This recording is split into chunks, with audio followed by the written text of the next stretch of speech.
ایک دفعہ آپ رضی اللہ تعالیٰ عنہ دربار کا وقت ختم ہونے کے بعد گھر آئے اور کسی کام میں لگ گئے۔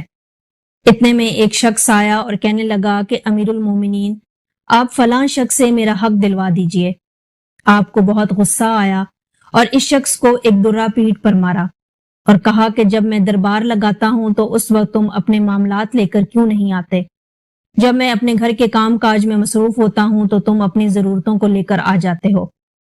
بعد میں آپ کو اپنی غلطی کا اندازہ ہوا تو بہت پریشان ہوئے اور اس شخص کو جس کو درہ مارا تھا بلوایا اور اس کے ہاتھ میں درہ دیا اور اپنی پیٹھ آگے کر کے کہا کہ مجھے درہ مارو، میں نے تم سے زیادتی کی ہے۔ وقت کا بادشاہ 24 لاکھ مربع میل کا حکمران ایک عام آدمی سے کہہ رہا ہے کہ میں نے تم سے زیادتی کی، مجھے ویسی ہی سزا دو۔ اس شخص نے کہا کہ میں نے آپ کو معاف کیا۔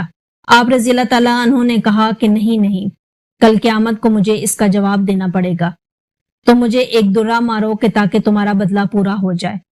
آپ رضی اللہ تعالیٰ عنہ روتے جا رہے تھے اور فرماتے، اے عمر، تو کافر تھا، ظالم تھا، بکریاں چراتا تھا، خدا نے تجھے اسلام کی دولت سے مالا مال کیا اور تجھے مسلمانوں کا خلیفہ بنایا، کیا تو اپنے رب کے احسانوں کو بھول گیا؟ آج ایک آدمی تم سے کہتا ہے کہ مجھے میرا حق دلواؤ تو اسے درہ مارتا ہے۔ اے عمر، کیا تو سمجھ بیٹھا ہے کہ تو مرے گا نہیں؟ کل قیامت کے دن تجھے اللہ کو ایک ایک عمل کا حساب دینا پڑے گا۔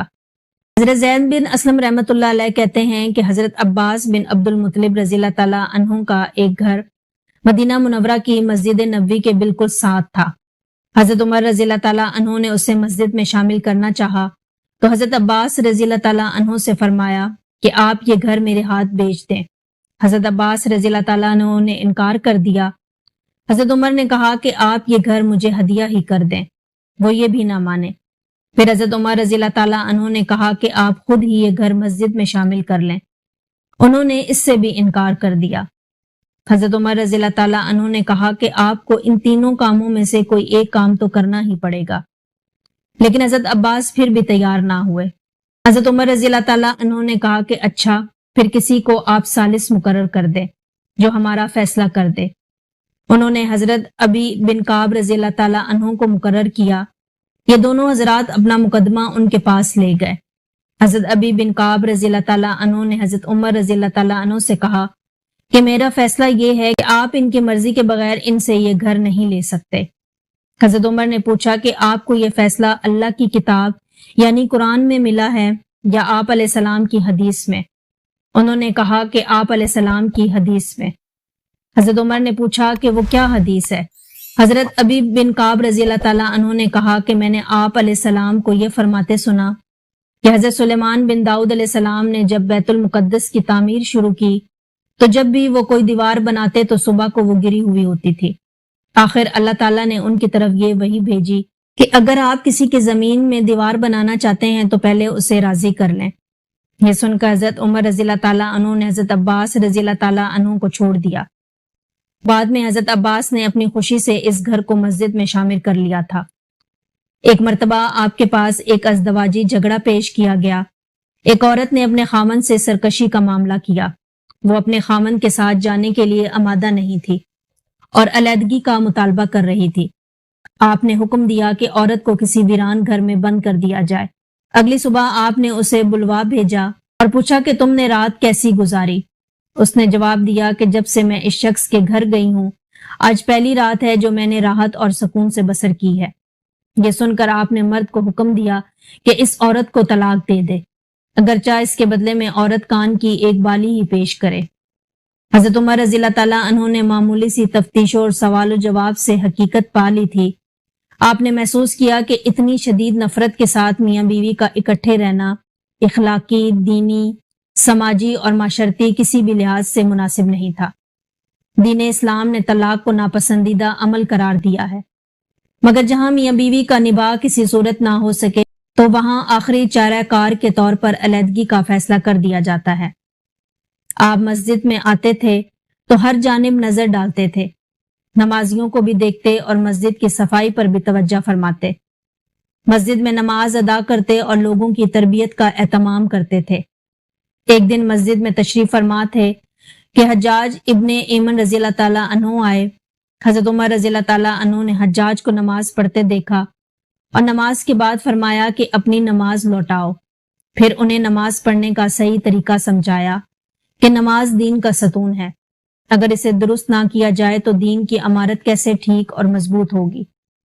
حضرت عمر رضی اللہ تعالیٰ عنہ اپنی رعایا کے ہر معاملے میں دلچسپی لیتے تھے. جس طرح والدین اپنی اولاد کی جملہ امور کی نگرانی کرتے ہیں، آپ اس بات کا بھی خیال رکھتے تھے کہ لوگ اپنے وقت کا استعمال کس طرح کرتے ہیں. کبھی آپ انہیں پیار سے سمجھاتے اور کبھی سختی سے انہیں تاکید کرتے تھے. رات کو دیر تک جاگنا آپ کو ناپسند تھا. آپ لوگوں کو حکم دیا کرتے کہ جلد سونے کی عادت ڈالیں تاکہ جلد اٹھ سکیں، اور اگر توفیق ملے تو تہجد کی سعادت حاصل کریں. آپ کی خلافت میں فضول کاموں کی کوئی گنجائش نہیں تھی. آپ جانتے تھے کہ وقت بہت قیمتی متاع ہے اور کام بے شمار ہیں جن کی تکمیل کے لیے وقت کا ایک ایک لمحہ احتیاط سے استعمال کرنا چاہیے. اگر لوگ عشاء نماز کے بعد قصے کہانیاں سنانے کے لیے بیٹھ جاتے تو حضرت عمر رضی اللہ تعالیٰ عنہ فرماتے کہ پہلی رات کہانی قصوں کی نظر کر دیتے ہو اور پچھلی رات لمبی تان کر سو جاتے ہو. عشاء کے بعد کرامن کاتبین کو بھی ذرا آرام کرنے دیا کرو. اللہ تعالیٰ نے تخلیق کائنات میں بڑی حکمتیں رکھی ہیں. وہ بندوں کے نفع اور نقصان کو خوب جانتا ہے. اس لیے دن کو کام کاج اور تلاش معاش کے لیے اور رات کو آرام و راحت کے لیے پیدا کیا گیا ہے. رات کو جلدی سو جانے والا شخص اگلے دن اپنے کاموں میں پوری چستی اور نشاط کے ساتھ صبح سویرے مشغول ہو جاتا ہے. راتوں کو لمبی محفلیں جما کر بیٹھے رہنا انسان کے لیے ہر لحاظ سے نقصان دہ ہے. رات کی خاموشی اور تنہائی میں اللہ تعالیٰ کی اطاعت اور عبادت کا جو لطف آتا ہے وہ ناقابل بیاں ہے. سکون قلب حاصل ہوتا ہے. خاموش فضا میں دل و دماغ، آنکھیں اور کان، سوچ اور دھڑکن ہر چیز اللہ کی طرف متوجہ ہوتی ہے.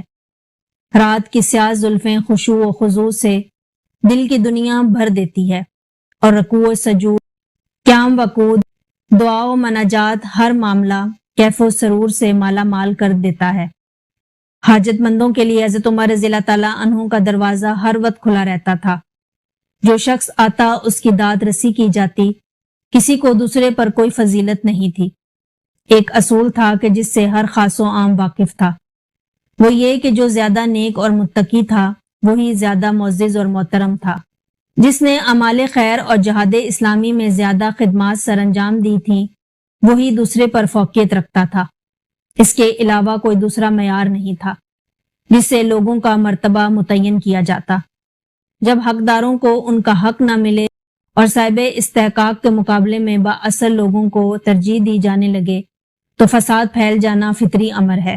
حکمران اگر یہ اصول پیش نظر رکھیں کہ جس شخص نے امت کے لیے زیادہ قابل قدر خدمات سر انجام دی ہیں اسی کی عزت افزائش اور قدر کی جائے تو اس سے بہت صحت مند رجحان پروان چڑھتا ہے.